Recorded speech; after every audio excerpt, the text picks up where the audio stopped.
All right, everybody, so welcome back to another episode of Colton Posey Fishing, and today we're going to be talking about my top 5 casting baits. So, I love pre-spawn fishing. I absolutely love pre-spawn fishing, and I don't necessarily fish for spawners because, as I said in the videos before, I can't see real good. I don't have good eyes, so typically I just can't see the fish very well to fish for the fish that are on beds. So what I typically do, I run to the north end of the lake, fish the pre-spawn, and then as those fish go on bed, I run back to the south end and I fish the south end of the lake, and I stay on the south end of the lake until those fish start spawning. Then I run back up to the north end of the lake and then I start fishing for post spawners. So these baits are kind of going to revolve around that. So if you're a heavy bed fisherman, I'm still give you a few tips on baits. And obviously the areas are pretty simple when it comes to finding spawn fish. You want protected areas, okay? Warmer banks. So it's typically going to be your northern banks. That does not mean that they will not spawn on the southern end of your lake, or on the southern banks of your lake, okay? But typically you're going to find them in the northern protected bank or northern protected areas, kind of like where I'm at right now. This is a northern bank or a northern pocket. Back over here we've got just calm water. Back over here we got calm water. It's very protected from wind, floods, and stuff like that. So either way, those areas are going to be very productive for the spawn. But let's jump into the baits. Alright guys, so if the video helps you at all, make sure to like, subscribe. I got you covered when it comes to anything bass fishing. Comment down below if you have any questions or something you want to add, or you just want to talk fishing. I love hearing from you guys. Now, jumping into the first one I want to talk about, you're going to really start noticing tons of bait hanging out in very shallow water. And no, that doesn't necessarily mean that it's 0 to 5 foot deep and those shad are hanging out in 3 foot. But what I mean is all around your lake, even on your main lake, you'll start noticing the shad are staying closer to the surface. You may even experience what I've been experiencing and seeing those bass come up and blow up on those shad that are close to the surface. So this time of year, topwater is going to play a huge part. And I just really love a buzzbait. A buzzbait's very hard to beat. This is a bushwhacker buzzbait. It's a little bit different. It's got this bead on here that when the blade turns, it hits that buzzbait, and it's just got a wonderful sound. But either way, I'm running, I think this is a Bass Reaper, but either way, I'm running a plastic that's going to be, basically under the water. This buzzbait's going to create enough commotion and enough stuff going on where they'll be able to find it pretty easy. The white trailer is just going to give them a little bit of contrast, something they can target a lot easier.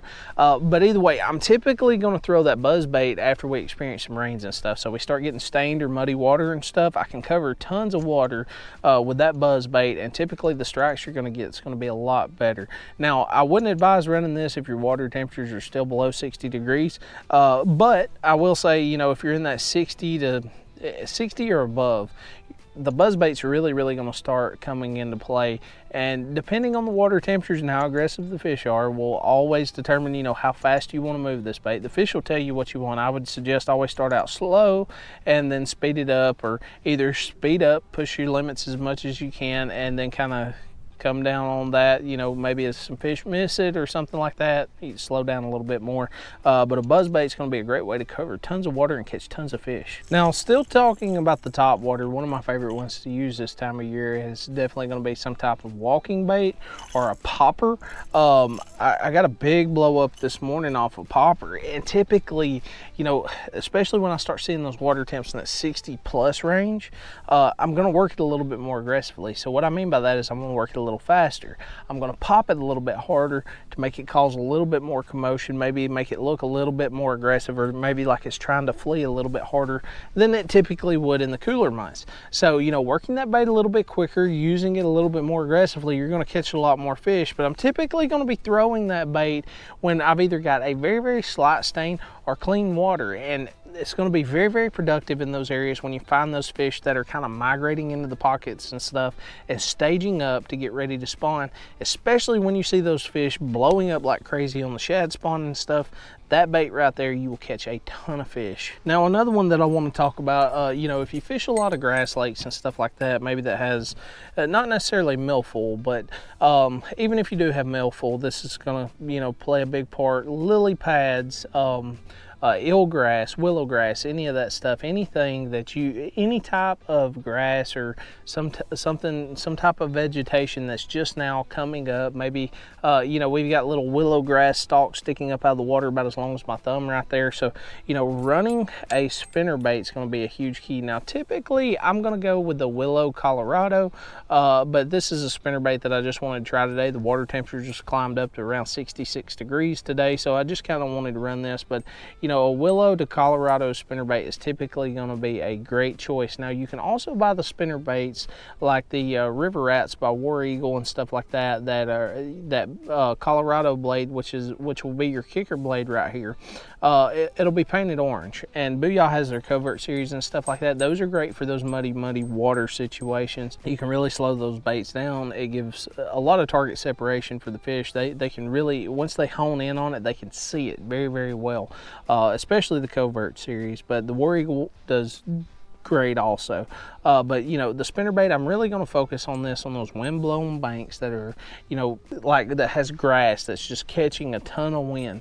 Typically those fish are going to be, either up in the grass or they're kind of going to be close to the edge of the grass. And running that spinnerbait, using it to its max potential, you'll catch a ton of fish, and typically you're going to catch some really, really big ones. Now, another one that I want to talk about, this is kind of going to come into the hard bait selection, and you can just cover a ton of water with this. You can fish it just about anywhere around just about anything, and that's going to be a lipless crankbait. There's two that I really, really like to use this time of year. When we get a lot of those rains and stuff and that water gets real muddy, I like throwing the Berkeley War Pig. This is the crawl color, and then Booyah makes one also called the One Knocker. They've got a red crawl one, and then they've also got the typical white and chartreuse shad ones and stuff like that. Run either or. It really just kind of depends on your lake when it comes to the color. But those two lipless crankbaits this time of year, if those fish move close up into those laydowns and stuff like that, that War Pig's going to be your best friend. It can go through so much stuff to be a lipless crankbait. It is a very, very simple bait to use. I'm typically going to chunk and wind this time of year. I'm trying to make as many casts and cover as much water as I can in a short amount of time to locate fish that are staged up, because typically when you find them staged up, you're going to catch a bunch. Or either I'm trying to find those fish that are just aggressive. Maybe they're spread out, but they're aggressive. I can still cover tons of water and save a lot of time by using that lipless crankbait. Now, the very last one that I want to talk about, this is one that I've been using over the past couple weeks, and I've had a lot of success off of it. Vantage Tackle, you can get this bait there. This is a PH Custom Lures square bill crankbait, and they also make a flat-sided one also. But either way, this bait right here is made out of balsa wood and it's hand painted. The colors are great. The way the bait moves is great. The only thing that I would suggest is, because of the bill, the way the bill's made, it's kind of flexible.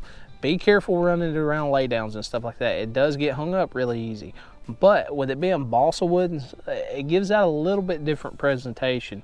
There's no rattles or anything like that in it, so it's not going to be making tons of noise. But the way this bait hunts and moves around, and that tight wiggle that it has, is perfect for those mid-year, or well, I say mid-year, but early warming up water temps, that 60 to 63 degrees, 65 range, kind of pushing it. I would kind of move up to something I can throw a little bit quicker in that 65. But even with the water temperatures today, like I get here at 63, it bumped up all the way to 66.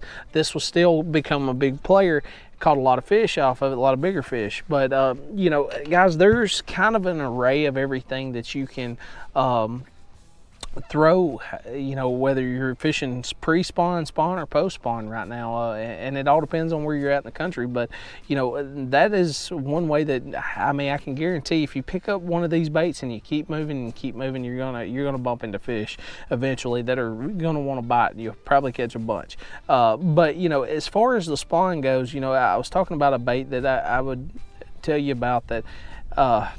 It's one that I used to use a lot when I was catching fish on that would be on bed, and that's going to be a football jig, okay? And crawfish like to eat those or mess with the bass when they're on beds, and then brim are known to wreak havoc on bass when they're on bed. They aggravate them so much, and in return, you know, when the brim go on bed, the bass start aggravating the brim. So, you know, they kind of get their payback. But you know, either way, guys, there's some baits that you can use whether you're fishing pre-spawn, spawn, or post-spawn. If it helps you at all, make sure to like the video. It helps me out a whole lot. Subscribe down below. I got you covered when it comes to anything bass fishing.